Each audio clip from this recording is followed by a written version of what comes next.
Hello everyone, welcome to Amit CBSE academy. और आज की क्लास में हम सॉल्व करेंगे एनसीईआरटी क्लास 10 मैथ की एक्सरसाइज 3.2 के क्वेश्चन नंबर 1 के 4th, 5th और 6th पार्ट को। इससे प्रीवियस वीडियो में हमने क्वेश्चन नंबर 1, 2 और 3 सॉल्व किया था।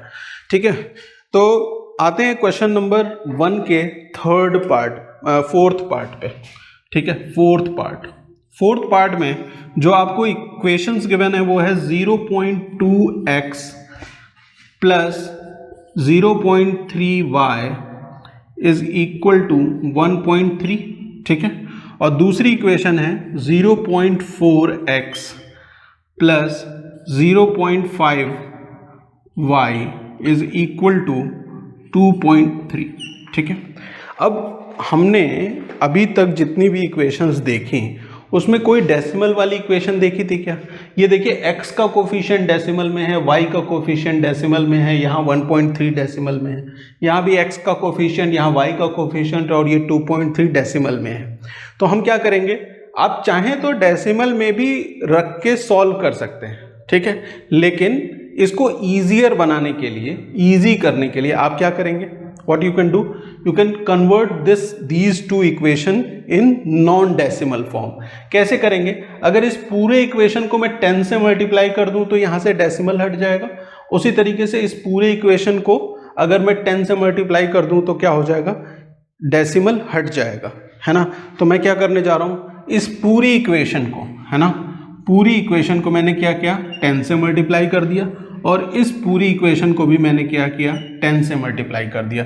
तो अब ये क्या हो जाएगा, देखिए यहाँ पे 0.2 है तो यहाँ पे 2x आ जाएगा, यहाँ पे 0.3 है तो प्लस 3y हो जाएगा, और यहाँ पे 1.2 है तो दैट इज इक्वल टू 13 हो जाएगा, 1.3 है सॉरी, तो ये क्या हो जाएगा 13 के बराबर। इसी तरीके से यहाँ पे 0.4 है तो 10 से मल्टीप्लाई होगा तो 4x हो जाएगा, प्लस यहाँ पे 0.5y है, 10 से मल्टीप्लाई होगा तो 5y हो जाएगा, दैट इज इक्वल टू 2.3 है तो यहाँ पे 23 आ जाएगा। क्लियर है, बात समझ में आ गई, है ना, कोई दिक्कत नहीं। अच्छा, अब ये आपकी इक्वेशन 1 है और ये क्या है, आपकी इक्वेशन 2 है। इन दोनों में से जिससे भी आपको अच्छा लगे, है ना, उसमें से आप क्या फाइंड आउट कर लीजिए, x या y में से किसी एक की वैल्यू फाइंड आउट कर लीजिए।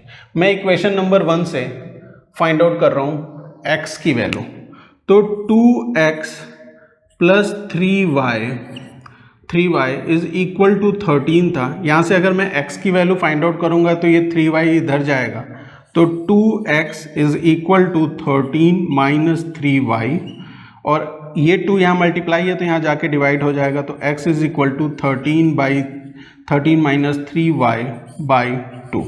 तो x की वैल्यू क्या आ गई, 13 माइनस 3y बाई 2 आ गई। अब क्या करेंगे, ये जो x की वैल्यू है आप इक्वेशन नंबर 2 में पुट कर दीजिए, put value of x in equation 2। ठीक है, x की वैल्यू क्या है, 13 माइनस 3y बाई 2 है, और वो हम कहाँ पुट कर रहे हैं, इक्वेशन नंबर 2 में पुट कर रहे हैं। तो यहाँ पे क्या है, 4 इंटू एक्स है, x की जगह पे क्या आ जाएगा, 13 minus 3y by 2 plus 5y is equal to 23। Clear. अब देखिए, ये 4 है, ये 2 है, कैंसिल होगा तो यहाँ पे क्या आ जाएगा, 2 आ जाएगा, और 2 का मल्टीप्लिकेशन 13 से यू विल गेट 26, 2 का मल्टीप्लिकेशन 3 से minus 6y plus 5y that is equal to 23। ये 26 इधर जाएगा तो माइनस हो जाएगा। ठीक है, तो यहाँ पे क्या हो जाएगा, 23 माइनस 26। ठीक है, 23 माइनस 26, यहाँ माइनस 6y है प्लस 6y, क्या होगा, माइनस y, है ना।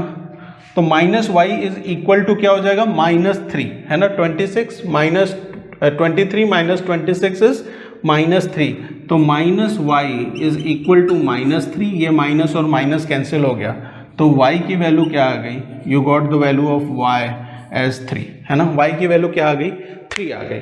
अब ये जो y की वैल्यू 3 आई है, इन दोनों इक्वेशन में से किसी इक्वेशन में पुट कर लीजिए, इन दोनों इक्वेशन में से किसी भी इक्वेशन में पुट करके आप y की वैल्यू, x की वैल्यू फाइंड आउट कर सकते हैं। तो मैंने क्या किया, put value of y in equation किस में पुट कर लें, 1 में ही पुट कर लेते, 1 में पुट कर लेते, ठीक है। तो यहाँ पे क्या हो जाएगा, ये 2x तो आई है तो 2x रहने दीजिए, प्लस 3y है मतलब 3 into 3 is equal to 13, 2x ये क्या हो जाएगा 3 प्लस 3 9 इज इक्वल टू 13, और यहाँ से इस 9 को इधर लेके जाएंगे तो 2x is equal to 13 minus 9 that is equal to कितना हो जाएगा 4 के बराबर हो जाएगा, मतलब2x इज इक्वल टू 4 मतलब x इज इक्वल टू 2। तो यहाँ से x की वैल्यू क्या आ गई 2 और y की वैल्यू क्या आ गई 3 आ गई, ठीक है। x की वैल्यू क्या है 2 है और y की वैल्यू क्या है 3 है। देखिए क्वेश्चन नंबर 5 मतलब 1 का 5th पार्ट जो है उसमें रूट में वैल्यू गिवन है, रूट से परेशान नहीं होना है ना। Root 2x plus root 3y is equal to 0 है ना, और दूसरा क्या है root 3x minus root 8y is equal to 0, ठीक है। ये मेरी इक्वेशन 1 है और ये मेरी इक्वेशन 2 है, दोनों इक्वेशन है आपके पास। आपको x और y की वैल्यू फाइंड आउट करनी है, ठीक है। तो किन्हीं भी एक इक्वेशन में से आप x या y में से किसी एक की वैल्यू फाइंड आउट कर लीजिए। मैं इक्वेशन नंबर 1 से फाइंड आउट कर लेता हूँ। यहाँ पे गिवन है root 2x plus root 3y is equal to 0। ये 3x की वैल्यू फाइंड आउट कर रहा हूँ तो ये रूट 3y इधर चलाएगा तो root 2x is equal to minus root 3y, ठीक है। और x की वैल्यू फाइंड आउट करूंगा तो ये रूट 3 इधर आके क्या हो जाएगा डिवाइड हो जाएगा, तो x will be equal to minus root 3y divided by root 2, ठीक है। क्लियर है, x की वैल्यू आ गई। अब ये x की वैल्यू आप पुट कर दीजिए यहाँ पे इक्वेशन नंबर 2 में, put value of x in equation 2 है ना। 2 में आपने क्या किया x की वैल्यू पुट कर दी, तो x की जगह पे क्या आ जाएगा देखिए यहाँ पे रूट 3 ऑलरेडी है into minus root 3 by root 2y हो जाएगा। ये क्या है माइनस, ये इसको एक ब्रैकेट में कर लीजिए ज़्यादा अच्छा रहेगा। यहाँ पे क्या है minus root 8y is equal to 0, ठीक है। क्लियर, कोई दिक्कत नहीं। अच्छा अब देखिए ये रूट 3 मल्टीप्लाई होगा, देखिए रूट 3 इंटू रूट 3 क्या होता है बेटा ये 3 के बराबर होता है, तो ये तो 3 हो जाएगा minus 3 by root 2y is, और ये यहाँ पे क्या है रूट 8 है ना, रूट 8 है तो इसको मैं लिख लेता हूँ root 8y is equal to 0, ठीक है। अच्छा रूट 8 है, जरा 8 को फैक्टराइज करिए, 8 को फैक्टराइज करिए तो 2 से 2 टाइम्स, 2 से 4 टाइम्स और 2 से 2 टाइम्स और 2 से 1 टाइम है ना। तो इसको मैं लिख सकता हूँ क्या, व्हाट आई कैन राइट, इसको मैं क्या लिख सकता हूँ 8 को I can write it as 2 into 2 into 2, ठीक है। अगर मैं इसका रूट फाइंड आउट करूं रूट 8 का तो इसका भी मुझे रूट फाइंड आउट करना पड़ेगा, जो पेयर होगा वो बाहर आ जाता जो पेयर होगा वो बाहर आ जाएगा,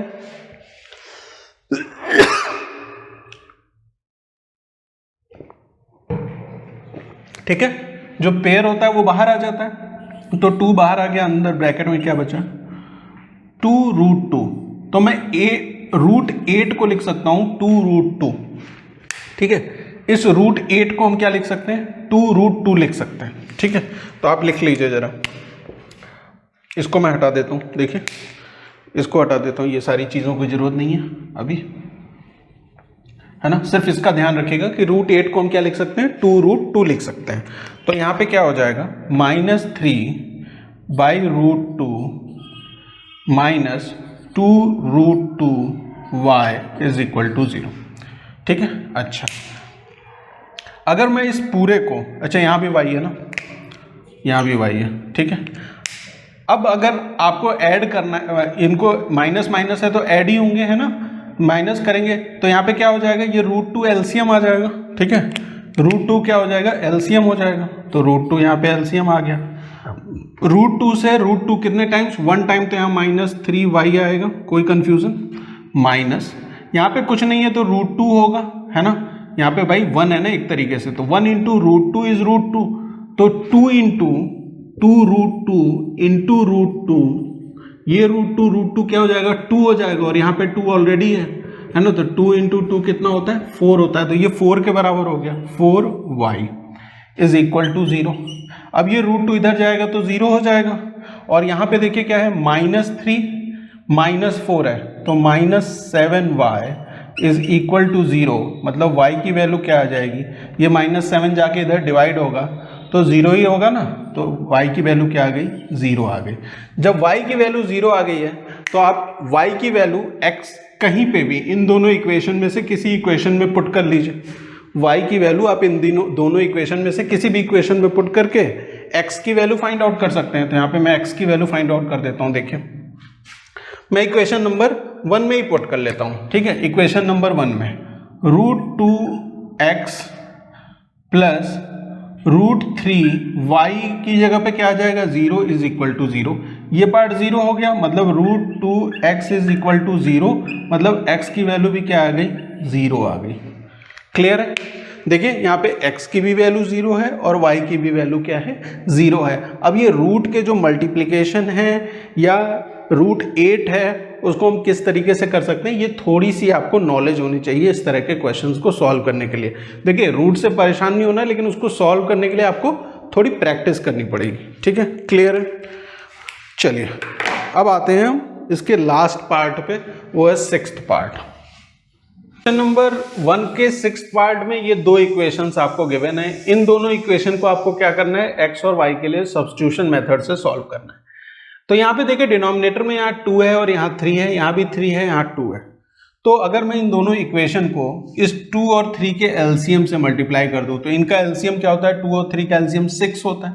तो मैं इस इक्वेशन 1 को मल्टीप्लाई कर रहा हूँ, पूरे इक्वेशन को मल्टीप्लाई कर रहा हूँ 6 से, और इस पूरे इक्वेशन को भी मैं मल्टीप्लाई कर रहा हूँ किससे, 6 से। क्यों मल्टीप्लाई कर रहा हूँ, क्योंकि मैं चाहता हूँ डिनोमिनेटर हटाना, ठीक है। जो भी डिनोमिनेटर में गिवन हो, अगर आप डिनोमिनेटर हटाना चाहते हैं तो उसका एलसीएम ले लीजिए और पूरे इक्वेशन को उसी एलसीएम से मल्टीप्लाई कर दीजिए। ये बेसिकली क्या है, what is this, this is LCM, this is what, this is also LCM, है ना, समझाने के पर्पज से बता रहा हूं मैं, ठीक है। तो 6 से इसको अंदर में मल्टीप्लाई कर दीजिए, जरा मल्टीप्लाई करिए, देखिए तो ये 3 यहाँ पे आ जाए, ये 6 यहाँ आ जाएगा, तो 3x/2 into 6 -5y/3 into 6 is equal to -2 into 6, ठीक है। तो ये 2 से ये 6 3 टाइम्स, ये 3 से ये 6 2 टाइम्स, तो 9x minus 10y is equal to -12। एक इक्वेशन आपकी ये हो गई, ठीक है। अब मैं इसको नाम दे रहा हूं इक्वेशन 1, ठीक है। और दूसरी इक्वेशन कैसे चेंज हो जाएगी, ये भी हो जाएगी इसी तरीके से, x/3 into 6 plus y/2 into 6 is equal to 13/6 into 6, ठीक है। तो ये 6 से ये 6 कैंसिल हो गया, ये 3 से ये 2 से ये 6 3 टाइम्स, और ये 3 से ये 6 2 टाइम्स, तो 2x plus 3y is equal to 13, ठीक है। ये मेरी इक्वेशन नंबर क्या है, 2 है। क्लियर है, दोनों इक्वेशन को मैंने क्या किया, डिनोमिनेटर दोनों इक्वेशन में से हटा दिया, ठीक है। अब मेरे पास जो इक्वेशन आ गई है मैं उसको ऊपर लिख देता हूँ, यहाँ पे लिख देता हूँ इस इक्वेशन को, ठीक है। इसी इक्वेशन का हम यूज करेंगे अब। तो पहली इक्वेशन है मेरी 9x minus 10y is equal to -12, और ये क्या है, 2x है plus 3y is equal to 30, ठीक है। इक्वेशन 1 है ये, और ये क्या है हमारी इक्वेशन 2 है। क्लियर है, बात समझ में आ गई। अच्छा ये भी हटा देता हूँ मैं, इसकी ज़रूरत नहीं है, अब इसकी ज़रूरत नहीं है। ठीक है। अच्छा, अब हमें इस इक्वेशन को सॉल्व कर लेंगे, ठीक है। पहली इक्वेशन में से या दूसरी इक्वेशन में से, जिसमें से आपको अच्छा लगे, आप क्या करेंगे, x या y में से किसी एक की वैल्यू फाइंड आउट कर लेंगे। मैं इक्वेशन नंबर 1 में से फाइंड आउट कर लेता हूँ। तो 9x minus 10y is equal to minus 12। तो 9x is equal to minus 12 plus 10y, x is equal to minus 12 plus 10y divided by 9। ठीक है, क्लियर है। x की वैल्यू क्या आ गई, minus 12 plus 10y divided by 9। अब ये x की वैल्यू मैं पुट करूंगा किसमें, इक्वेशन नंबर 2 में। Put value of x in equation 2। ठीक है, देखिए x की वैल्यू क्या आई है, माइनस 7 प्लस 10y बाई 9, है ना। तो यहाँ पे लिखेंगे आप 2 into minus 12 plus 10y divided by 9 plus 3y is equal to 30। ठीक है, क्लियर। 2 अंदर में मल्टीप्लाई होगा तो क्या हो जाएगा, minus 24 plus 20y divided by 9, है ना, plus 3y is equal to 13। Clear है। अगर मैं इन दोनों को ऐड करना चाहता हूं तो मुझे ये 9 और यहाँ 1 है तो एलसीएम लेना पड़ेगा। तो एलसीएम क्या आ जाएगा, एलसीएम आएगा आपका 9। ठीक है, एलसीएम क्या आ जाएगा, 9 आ जाएगा। यहाँ 9 ऑलरेडी है तो 9 से यहाँ मल्टीप्लाई करना पड़ेगा आपको। ठीक है, तो यहाँ पे क्या हो जाएगा, देखिए एलसीएम मैंने ले लिया 9, है ना। यहाँ 9 ऑलरेडी था तो यहाँ पे कुछ नहीं हुआ। ये क्या है, 3 है, 3 है यहाँ पे, मतलब कुछ भी नहीं है, 1 था तो 1 इंटू 9, 9 इंटू 3 कितना होता है, 27। तो यहाँ क्या हो जाएगा, 27 हो जाएगा। अब ये 9 कहाँ मल्टीप्लाई हो जाएगा, 13 में। ठीक है, तो minus 24 plus 47 y is equal to 13 into 9। 13 into 9 कितना होता है, 117, है ना। तो minus 24 plus 47y is equal to 117। ठीक है, 13 इंटू 9 कितना होता है, 117 होता है। ठीक है, अच्छा 47y is equal to 117 plus 24। तो 117 में अगर आप 24 ऐड करेंगे तो 7 4 11। ठीक है, 7 और 4 कितना हो गया, 11 हो गया, 1 और 2 1 3 1 4 और 141 आ गया।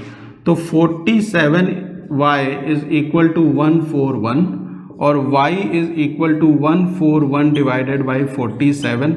47 से करेंगे तो 3 टाइम्स, है ना, 3 टाइम्स।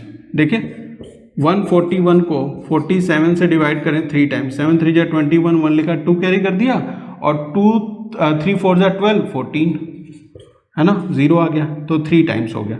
तो y की वैल्यू यहाँ से क्या निकल के आ गई, 3 आ गई।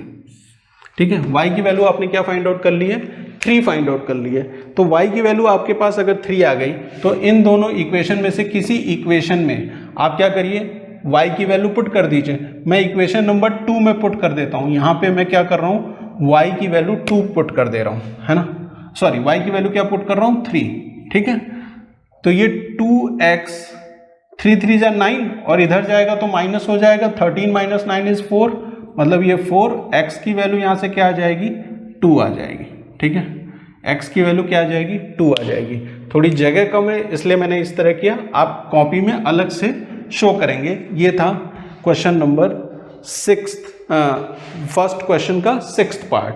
यहाँ पे हमने जिस तरीके से सिंप्लीफिकेशन किया वो सिंप्लीफिकेशन आप यूज़ कर सकते हैं अपने क्वेश्चंस को सॉल्व करने के लिए। इससे आपकी कैलकुलेशंस कम होंगी, है ना, कैलकुलेशन कम होगी तो गलत होने के चांसेस कम रहेंगे। मिलते हैं नेक्स्ट क्लास में। Thank you for watching.